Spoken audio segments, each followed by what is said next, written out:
भगवान का जब मोहिनी अवतार हुआ तो मोहिनी अवतार के उस स्वरूप के सौंदर्य पर 33 कोटि देवता न्योछावर हो गए।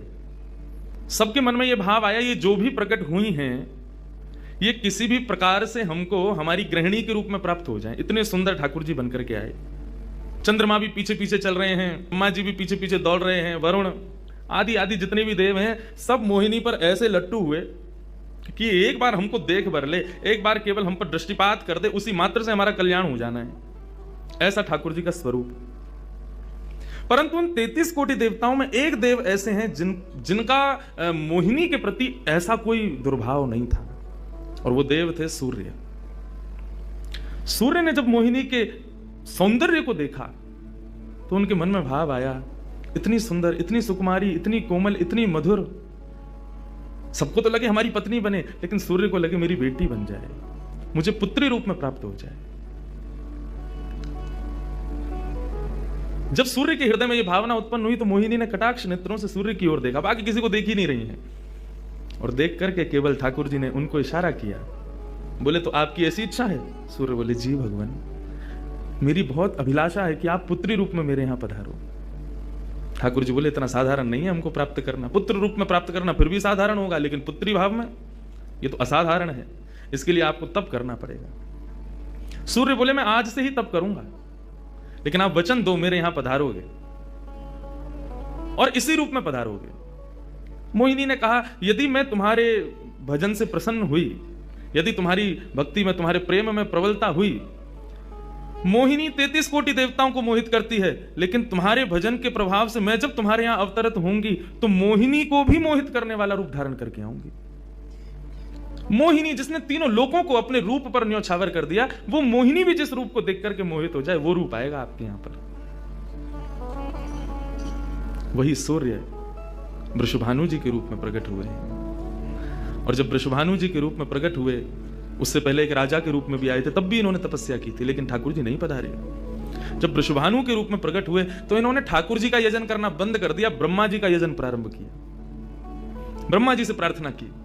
ब्रह्मा जी प्रकट हुए, बोले क्या वरदान चाहिए? बोले वरदान आपसे नहीं चाहिए, वरदान हमको किसी ने कहा था कि वे हमारे यहाँ पुत्री रूप धारण करके आएंगे, मुझे लग रहा है वो कहीं भूल नहीं गए हो।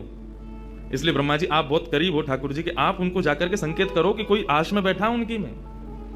जब से मोहिनी स्वरूप देखा तब से हम पागल हुए फिर रहे हैं। 33 कोटि देवताओं के मन में यही आता है कब प्रकट होंगी दोबारा। कृपा करो, आप प्रार्थना करो कि वो पधारें। ब्रह्मा जी बोले आपके भजन में इतनी सामर्थ्य है कि ठाकुर जी मना नहीं कर सकते। बोले तो फिर मुझे विश्वास के लिए कुछ तो कह करके जाओ। ब्रह्मा जी बोले मेरी जिम्मेवारी बन जाए, इसलिए चलो इस पर्वत के रूप में मैं विराज जाता हूं। और बरसाना पर्वत के रूप में श्री ब्रह्मा जी विराज गए। ठाकुर जी आएंगे, मैं जिम्मेवारी लेता हूं, इसलिए मैं ही पर्वत बन के बैठा हूं। ब्रह्मा जी ने जाकर के प्रार्थना की। ठाकुर जी बोले मैं तो सच में ही भूल गया था कि मुझे जाना है। बोले भगवान वो बहुत प्रतीक्षा कर रहे हैं आपकी। वृषभानु जी का भजन कैसा बताया। वृषभानु जी की एक ही इच्छा है कि मेरे पास जो पुत्री रूप ठाकुर जी का आवे। ठाकुर जी मोहिनी बनकर के आए तो 33 कोटि देवताओं के हृदय में ठाकुर जी के प्रति वात्सल्य भाव प्रकट नहीं हुआ, प्रेम भाव प्रकट नहीं हुआ, कुछ और ही भाव था उन देवताओं का।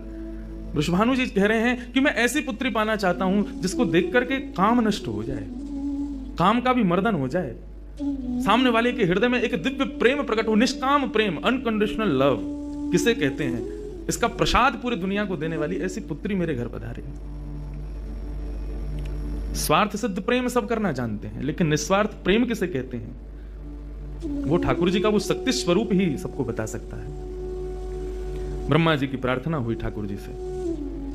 ठाकुर जी अपने वैकुंठ में विचरण कर रहे हैं, विचार कर रहे हैं कैसे करूं, नंद यशोदा के यहां भी जाना है, देव की वसुदेव के यहां भी पुत्र बनना है, पहले से ही 4 मम्मी पापा हैं हमारे, तो ये 2 मम्मी पापा और कैसे बनाऊं, 6 माता पिता। तब ठाकुर जी विचरण कर रहे थे, तभी एक खंभ में मणि, उस मणि में ठाकुर जी ने अपना प्रतिबिंब देखा। ठाकुर जी अपना प्रतिबिंब नहीं देखते, क्यों? बहुत कम देखते हैं। जब श्रृंगार आरती होती लाल जी की तभी इनको प्रतिबिंब दिखाते हैं, और उस प्रतिबिंब में भी इतने इतराते हैं महाराज, उसमें भी स्वयं को देख करके खुश हो जाते हैं, वाह मैं कितना प्यारा लग रहा हूं। प्रतिबिंब देख के आगे बढ़े, लेकिन ठाकुर जी मन में विचार करने लगे मुझे सबके स्वभाव प्रिय हैं, लेकिन अपना यदि देखूं तो अपना प्रतिबिंब बहुत प्रिय है। ठाकुर जी ने जब प्रतिबिंब देखा, अपने उस प्रतिबिंब स्वरूप को ठाकुर जी ने स्थिर कर दिया।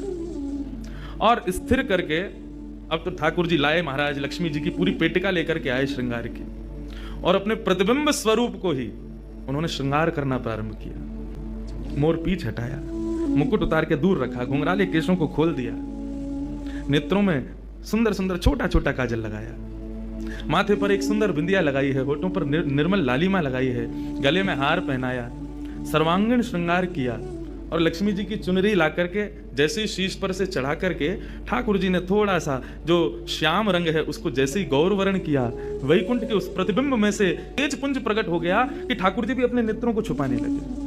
थोड़ी देर नेत्रों को बंद करने के बाद जब बड़ी धीरे से ठाकुर जी ने जब अपने प्रतिबिंब की ओर देखा तो किशोरी जी का दिव्य स्वरूप वहां प्रकट हो गया। हे श्याम सुंदर, आपने ही मेरो निर्माण कियो है, आपने ही मोको प्रकट कियो है, क्या भाव है?